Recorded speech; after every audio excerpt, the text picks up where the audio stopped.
अस्सलाम वालेकुम एवरीवन, कैसे हैं आप सब? होपफुली सब ठीक होंगे। अल्हम्दुलिल्लाह मैं भी ठीक हूँ। आज के व्लॉग में मैं आप लोगों के साथ अपनी रमज़ान की डेली रूटीन शेयर करूँगी। मेरी जो नॉर्मली डेली रूटीन है वो मैं इंशाल्लाह रमज़ान अल मुबारक के बाद आप लोगों के साथ शेयर करूँगी, क्योंकि आपको पता है रमज़ान अल मुबारक में वैसे भी सारी रूटीन जो है वो चेंज हो गई होती है। तो जो नॉर्मली मेरी डेली की रूटीन है वो आप लोगों के साथ इंशाल्लाह रमज़ान के बाद ही शेयर करूँगी। तो आज के व्लॉग को स्टार्ट करने से पहले मैं आपसे थैंक यू कहना चाहूँगी। आपने मेरी प्रीवियस वीडियोज़ को बहुत ज़्यादा लाइक किया और मुझे बहुत ज़्यादा एप्रिशिएट किया। आपके इस एप्रिशिएट करने की वजह से मुझे बहुत ज़्यादा हिम्मत मिलती है और मैं व्लॉग्स कर पाती हूँ। इससे पहले आपको पता होगा, जो मेरे मुझे फॉलो कर रहे हैं उन्होंने मेरी वीडियोज़ को देखा होगा। इससे पहले मैं वॉइस ओवर नहीं करती थी। मैं सिर्फ़ इसी तरह से वीडियो बनाती थी और मैं टेक्स्ट कर देती थी। लेकिन आप लोगों ने मुझे इतना एप्रिशिएट किया और मुझे थोड़ी हिम्मत मिली, तो मैंने फिर वॉइस ओवर करना शुरू कर दिया। तो बहुत सी मेरी जो फ्रेंड्स हैं उन्होंने मेरा बहुत साथ दिया और मुझे बहुत एप्रिशिएट किया। तो आप लोगों की वजह से ये सब पॉसिबल हुआ। इंशाल्लाह आप लोग मेरे साथ इसी तरह कोऑपरेट करते रहे। मैं आप लोगों के लिए अच्छे-अच्छे व्लॉग्स लेके आती रहूँगी और मेरी कोशिश होती है मैं अपने हर व्लॉग में आप लोगों के साथ कोई एक अच्छी चीज़ शेयर करूँ जो आप लोगों के लिए हेल्पफुल हो। तो आज का व्लॉग जो है वो मैंने नाश्ते से स्टार्ट किया था। तो मैंने बच्चों का नाश्ता बना रही थी स्कूल जाने के लिए। सहरी से इसलिए नहीं व्लॉग स्टार्ट कर सकी क्योंकि आज मुझे सहरी में थोड़ी जल्दी थी, तो मैंने बस जल्दी से सहरी बनाई और उसके बाद आपको पता है नमाज़ का टाइम हो जाता है, तो फिर उसके बाद थोड़ी रेस्ट की और फिर बच्चों के लिए उठना पड़ता है। तो बच्चों के लिए उठना तो आजकल वैसे भी इतना मुश्किल लग रहा है, इस वक़्त इतनी नींद आ रही होती है, लेकिन ख़ैर उठना तो फिर होता ही है बच्चों को स्कूल भेजने के लिए। तो अल्हम्दुलिल्लाह बच्चे भी उठ गए थे और वो रेडी हो रहे थे, तो तब तक मैंने उनका नाश्ता रेडी कर लिया। बड़े मेरे जो बच्चे हैं वो सुबह सिर्फ़ ब्रेड का एक-एक पीस ही खाते हैं और साथ में उनको 1 अंडा दे देती हूँ। तो वो अंडा और ब्रेड खा के चले जाते हैं। और जो मेरा छोटा बेटा है वो योगर्ट खाता है ज़्यादातर, तो उसको फिर मैंने योगर्ट ही दे दिया था। आप भी कोशिश किया करें बच्चों को सुबह प्रॉपर मील दिया करें, तो प्रॉपर मील में यही चीज़ें आती हैं, आप उनको अंडा और योगर्ट वगैरह ज़रूर दिया करें। साथ में मैंने जो केक रेडी किया था वो उनको लंच बॉक्स में डाल के दे दिया, तो बच्चे स्कूल के लिए रेडी होके चले गए थे। तो फिर उसके बाद मैं साथ ही इनका खाना जो है वो रेडी कर लेती हूँ। मैं पहले भी आपको अपने व्लॉग्स में शेयर कर चुकी हूँ ये बात आपके साथ कि जब भी मेरे बच्चे फिर स्कूल चले जाते हैं तो उसी वक़्त फिर मैं खाना रेडी कर लेती हूँ। तो आज मुझे इनके लिए चने और चावल बनाने थे, तो मैंने जल्दी से बस फिर जो चने हैं उनमें प्याज़ वगैरह कट किए और अब मैं इनको पकने के लिए रख दूँगी। चने मैंने रात को भिगो के रख दिए थे। मैं सिर्फ़ कुकर में इसलिए भिगोती हूँ, मुझे बार-बार बर्तन नहीं चेंज करने पड़े और फिर बर्तन आपको पता है बार-बार वॉश करने पड़ते हैं, तो मैं फिर कुकर के अंदर ही इनको भिगो के रख देती हूँ। तो चने तो अच्छी तरह से भीग चुके थे। इसके अंदर मैंने प्याज़, टमाटर और लहसुन वगैरह डाला और उसके बाद नमक, मिर्च और हल्दी शामिल कर दी और अब उसके बाद उसको थोड़ी देर के लिए बंद किया। चने हमारे गल चुके थे और देखिए जब इसके अंदर थोड़ा-थोड़ा पानी होता है तो मैं साथ ही इसमें ऑयल शामिल कर देती हूँ। कभी भी आप इस तरह से ना किया करें कि पानी को बिल्कुल ड्राई कर दें और उसके बाद आप चने शामिल करें, क्योंकि फिर जब आप चनों की भुनाई करते हैं तो चनों के जो छिलके हैं वो अलग हो जाते हैं। तो आप कोशिश किया करें जब इसके अंदर पानी का थोड़ा लिक्विड मौजूद होता है तो आप उसी टाइम पे आप इसके अंदर ऑयल शामिल किया करें और साथ ज़ीरा वगैरह शामिल कर दें।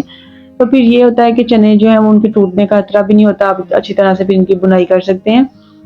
अच्छी तरह से हमारे जो चने हैं वो उनकी बुनाई हो चुकी थी, ऑयल सेपरेट हो गया था, तो मैंने इनमें पानी शामिल कर दिया। अब मैं इसको थोड़ी देर के लिए बंद करूँगी, तो माशाल्लाह से चने हमारे रेडी हैं।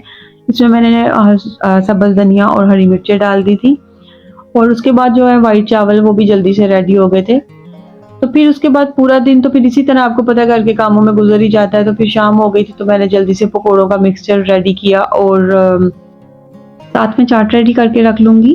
तो चाट में मैं थोड़ी फ्रोज़न चीज़ें भी ऐड कर लूँगी, क्योंकि अभी तो अफ्तारी में काफ़ी ज़्यादा टाइम था, तो मैंने आपके साथ शेयर किया था कि मैंने स्ट्रॉबेरीज़ जो हैं वो भी स्टोर करके रखी हुई हैं और चने जो हैं वो भी फ्रोज़न हैं। तो मैं ये फ्रोज़न चीज़ें भी इस चाट में ऐसे ही ऐड कर दूँगी, क्योंकि अभी तो काफ़ी टाइम था, तो ये डीफ्रोस्ट खुद ही हो जाएँगी तब तक बहुत अच्छे से। तो आप लोगों को मैंने मेथड बताया था कि आप लोग भी इस तरह से स्ट्रॉबेरी को स्टोर कर सकते हैं, क्योंकि ये इतनी सॉफ्ट होती है, तो फिर अगर आप इसको ज़्यादा देर के लिए स्टोर करना चाहते हैं तो फिर आप इसको फ्रीज़ ही कर लिया करें। तो चाट में इसका टेस्ट बिल्कुल भी ख़राब नहीं होगा, बहुत अच्छा टेस्ट आता है। उसके बाद मैं इसमें चने ऐड कर दूँगी, ये भी मेरे पास फ्रोज़न है। तो क्योंकि मेरे पास तो अभी टाइम है था, इसलिए मैं ऐसे ही ऐड कर रही हूँ। जब तक मेरा इफ्तारी का टाइम होना है तब तक ये इन्होंने इतना सॉफ्ट हो गया होना है। तो आप लोगों के साथ मैंने एक मेथड शेयर किया था कि अगर आप लोगों को जल्दी हो तो आप लोग इसको डीफ्रोस्ट करने के लिए गर्म पानी में डाला करें और उसके बाद इसको ठंडा करके तो चाट में शामिल कर दिया करें, तो बहुत अच्छे से ये डीफ्रोस्ट हो जाते हैं। साथ ही मैं फिर इसमें नमक और थोड़ी सी चीनी ऐड करूँगी क्रीम में और थोड़ी मेयोनीज़ शामिल करेंगे, उसको बीट करके अच्छे से इसमें चाट में शामिल कर देंगे, तो हमारी क्रीम चाट मज़े की रेडी हो गई थी। इसको भी हम इधर शेल्फ पे ही छोड़ देंगे। मैं फ्रिज में इसलिए नहीं रखूँगी क्योंकि इसमें मैंने स्ट्रॉबेरी और जो चने हैं वो फ्रोज़न यूज़ किए हैं, तो जब तक हमारी इफ्तारी का टाइम होना है, तब तक ये शेल्फ पे पड़े-पड़े ही डीफ्रोस्ट हो जाएँगे। तो बहुत अच्छी-सी हमारी मज़े की चाट रेडी हो जाएगी। अच्छा, इफ्तारी की तैयारी करते-करते आप लोग साथ-साथ सफाई का ख़ास ख़्याल किया करें, क्योंकि आपको पता है रोज़ा खोलने के बाद तो दिल ही नहीं करता कि हम लोग उठ के कोई काम करें। तो फिर मेरी तो कोशिश होती है मैं साथ-साथ किचन को साफ़ ही रहने देती हूँ, मैं गंदा होने ही नहीं देती। तो ड्रिंक में मैं कुछ कुछ भी नहीं आज इतना ख़ास बनाऊँगी, बस मैंने दूध में रूह अफ़ज़ा डाल दिया था तो वही चलेगा आज। तो इफ्तारी का टाइम करीब आ गया था तो मैंने साथ ही पकौड़े वग़ैरह जो बनाने शुरू कर दिए, और इसके बाद जो है अल्हम्दुलिल्लाह हमने इफ्तारी की और थोड़े से बर्तन थे फिर वो वॉश किए, और साथ ही फिर मैं दोबारा नमाज़ वग़ैरह पढ़ने के बाद किचन में आई तो किचन माशाल्लाह से साफ़-सुथरा ही था।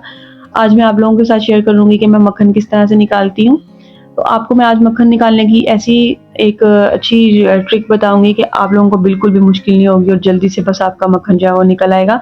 आप लोग क्या-क्या करें कि ये जो मक्खन है इसको जो हमारे पास जो मलाई होती है उसको पहले आप डिफ्रोस्ट किया करें, क्योंकि हमने ज़ाहिर है उसको फ्रोज़न किया हुआ होता है। डिफ्रोस्ट किया करें, उसके बाद आप इसको गर्म करके इसमें जिस तरह से हम दही जमाते हैं, दही की तरह आप इसको जाग लगा लिया करें, और उसके बाद आप इसको बाहर रहने दें 2 से 3 घंटे के लिए। तो फिर ये अच्छे से दही की तरह जम जाएगा। उसके बाद आप इसको ना ओवरनाइट के लिए फ्रिज में रख दिया करें। जब आप इसको फ्रिज में रखते हैं ना, फिर ये बहुत अच्छे से इसका जो टेक्सचर है ना वो मक्खन निकालने के काबिल हो जाता है। तो साथ ही दूध वाला आ गया था तो मैंने दूध भी बॉयल कर लिया और उसका भी काम खत्म हो गया। अच्छा, मैं आपसे बात कर रही थी कि आप मक्खन निकालने के लिए ना, फिर जब आप इसको जाग लगा लेते हैं तो आप 3 से 4 घंटे के लिए इसको बाहर रहने दिया करें। उसके बाद आप इसको ओवरनाइट फ्रिज में रखें। ओवरनाइट फ्रिज में रखेंगे ना, इतना अच्छा टेक्सचर हो जाएगा, आपको इसमें कोई भी गर्म पानी, ठंडा पानी कुछ भी डालने की ज़रूरत नहीं है। आपने सिर्फ़ इसको हैंड बीटर के साथ बीट करना है, और अभी आप देखिएगा मैं इसको बिल्कुल भी थोड़े टाइम के लिए इसको सिर्फ़ इसके साथ बीट करूँगी हैंड बीटर से।